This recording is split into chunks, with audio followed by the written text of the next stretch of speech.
Alejandro, muchas gracias. Continuamos con más y es que seguimos analizando lo que sucedió en el Congreso del Movimiento Socialismo en Laucaeña, que ahora, lo digo,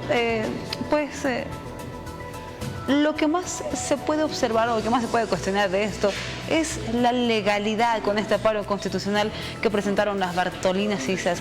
Estoy con Alejandro Reyes, diputado de Comunidad Ciudadana, para conocer las primeras impresiones de lo que es la oposición en nuestro país.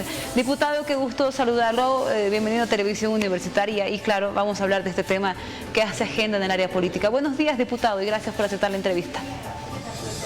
Muy buenos días, Alexandra, un saludo cordial a todos los que nos están viendo a esta hora de la mañana. Diputado, lo decía, ahora pelea por la legalidad de este Congreso del MAS. La pregunta, creo, de fondo es, ¿vale o no vale lo que sucedió en el Congreso del Movimiento Socialismo Laucaeña? Bueno, la realidad de cómo están las instituciones, cómo está el Tribunal Supremo Electoral, el Tribunal Constitucional, etcétera. La pregunta es, ¿realmente valdrá o no valdrá? Lo veremos seguramente en las próximas horas. Exacto. Porque no hay institucionalidad, no hay independencia, por lo tanto se someten a las presiones y el que presione más y el que presione mejor seguramente va a tener un resultado favorable. Y en este sentido, el Tribunal Supremo Electoral seguramente, bajo la presión inmediata del Poder Ejecutivo, va a terminar invalidando este Congreso, lo cual en este sentido creo que es favorable para los bolivianos, porque hemos escuchado figuras o resultados, conclusiones que no tienen ni siquiera sentido. Hace un momento hablaba Sandro de la figura de la autoexpulsión, cómo uno mismo se puede expulsar de algún lugar. O sea, alguien lo tiene que expulsar, un tercero tiene que expulsar a una persona, no existe esa palabra, no tiene sentido autoexpulsarse. Entonces, las conclusiones no tienen sentido, el Congreso prácticamente ha llevado por delante y ha atropellado la libertad de prensa, de expresión. Entonces, realmente un Congreso llevado de esa forma, mínimamente pues tiene que ser invalidado y por supuesto, acá no importan los congresos que se hagan. Hay una ley de partidos políticos que habla de las primarias y en esas primarias pues son donde se definen los candidatos. En vano se autoproclaman candidatos antes de tiempo cuando en realidad tienen que cumplir cierta formalidad a la que todos los partidos estamos sometidos, no solamente el Movimiento al Socialismo. Todos los partidos tienen que llevar sus candidatos o su binomio a una primaria. Y en ese sentido, pues, seguramente Evo Morales lo que ha hecho ha sido curarse en sano para evitar más adelante participar en una primaria o forzar una elección interna, cuando en realidad lo que él está buscando es a toda costa atropellar la misma ley que él creó, porque hay que recordarle al pueblo boliviano que la ley de partidos políticos, este tema de las primarias, fue hecha en su gobierno para validar una candidatura totalmente ilegal que fue la del 2019. Entonces, hoy por hoy está siendo víctima él mismo de sus creaciones, de la policía, de, en este caso, las normas y las leyes que él ha creado para favorecerse y que hoy por hoy están seguramente favoreciendo al que está en el poder. Y en ese sentido, realmente los que pagamos los platos rotos somos los bolivianos, porque no hay institucionalidad y todos los órganos del Estado están pues sometidos a la voluntad de quien esté en el poder, en desmedro de todos nosotros. Voy repasando lo que dijo Evo Morales en este Congreso para concluir.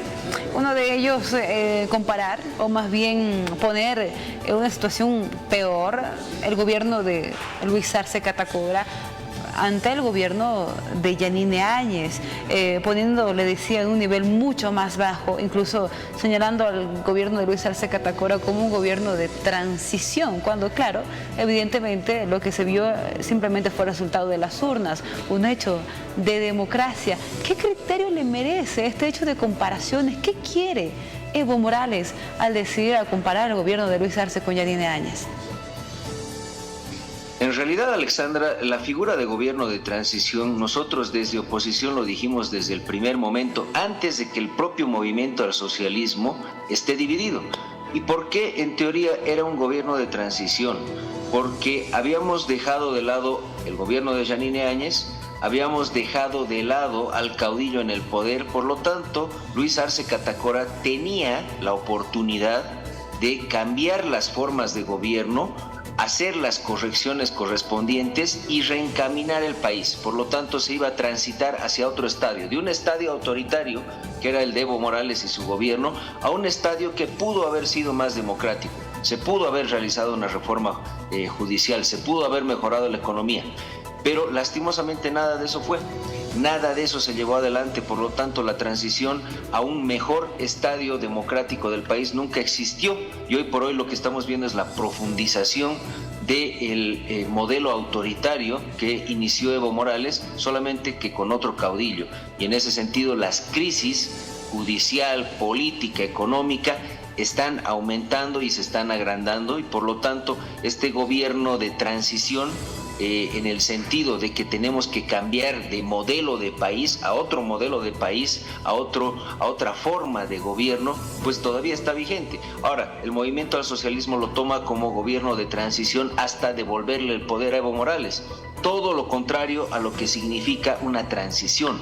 Una transición significa salir de un momento, de un periodo, de una persona, para ir a otro modelo, a otro periodo y reencaminar el país. Eso es una transición. Hoy por hoy podemos estar en una transición, pero no para devolverle el poder a Evo Morales, todo lo contrario, para evitar que un Evo Morales o cualquier otro Evo Morales algún rato pueda volver al poder o hacerse del poder.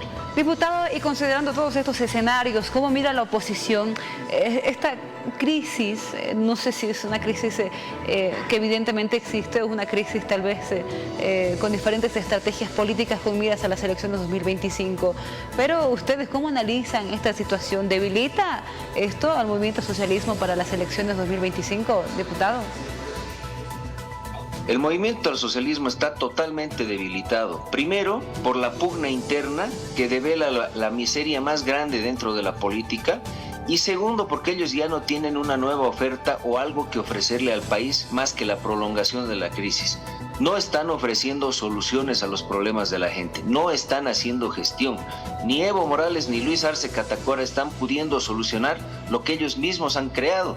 Por lo tanto, acá estamos ante el momento de culminación de un modelo de país, de un modelo de gobierno, de una forma de gobierno, de un partido hegemónico en algún punto, y que hoy por hoy ya no tiene la capacidad ni de convencer ni de ofrecer nuevas cosas. Entonces están disputando más de lo mismo. Por eso es muy importante que en oposición nosotros primero construyamos una propuesta alternativa de un modelo de país viable. Hay que entender lo que ha sucedido en todo este proceso y por supuesto ofrecer soluciones a la gente y a los problemas reales que tenemos como país, empezando por la política hidrocarburífera y terminando en la economía. Entonces todas esas soluciones tienen que venir de oposición, no van a venir del movimiento al socialismo. No tienen la capacidad de visualizar otro país, no tienen la capacidad de solucionar nada, solamente se dedican a la pelea interna, que es miserable. Entonces, en ese sentido, esa crisis ya es prácticamente imposible de frenar, y tanto los dos caudillos son incapaces de hacer gestión. Por lo tanto, son como el hambre y las ganas de comer, ninguno de los dos funciona. ¿Importará algo lo que suceda en el Cabildo, que está previsto para una fecha en octubre, diputado? Importa para la gente del movimiento al socialismo, importa para la gente del gobierno, que está buscando legitimidad donde ya no hay. Están buscando arañar legitimidad y legalidad, maniobrando y manipulando tanto leyes como órganos del Estado, pero en todo caso el desgaste es el mismo para ambos bandos. Los bolivianos ya estamos cansados de la confrontación, estamos cansados de ver cómo una disputa de un partido afecta a la gestión nacional. Por lo tanto, ya no hay capacidad de entender la realidad política de parte de ese partido. Entonces va a importar para ellos porque están disputándose el partido, pero para los bolivianos lo que nos interesa es la oferta, en este caso de propuesta y de solución, que no viene del movimiento al socialismo. Diputado, para concluir brevemente, ¿esto refuerza a la oposición en nuestro país? No solamente nos refuerza, sino que además desnuda las falencias gravísimas que ha tenido este modelo de más de 15 años. Por lo tanto, nuestra labor es justamente corregir esos errores y llevar a este país nuevamente o reencaminarlo a un periodo democrático, a un periodo donde se respeten las normas y las leyes y donde se solucione la crisis económica y la política hidrocarburífera. Toda esa oferta electoral va a venir de oposición, porque el movimiento al socialismo es incapaz de reconocer los errores y peor aún, incapaz de corregirlos. Diputado, le agradezco mucho su tiempo con Televisión Universitaria. Muchas gracias. Muchísimas gracias, Alexandra. Un saludo. A usted un saludo. Que tenga buen día, diputado. El diputado Alejandro Reyes, diputado de Comunidad Ciudadana con nosotros para conocer el criterio de la oposición. Y claro, evidentemente lo que dijo es que todos estos hechos refuerzan a la oposición, ya con miras a las elecciones presidenciales 2025.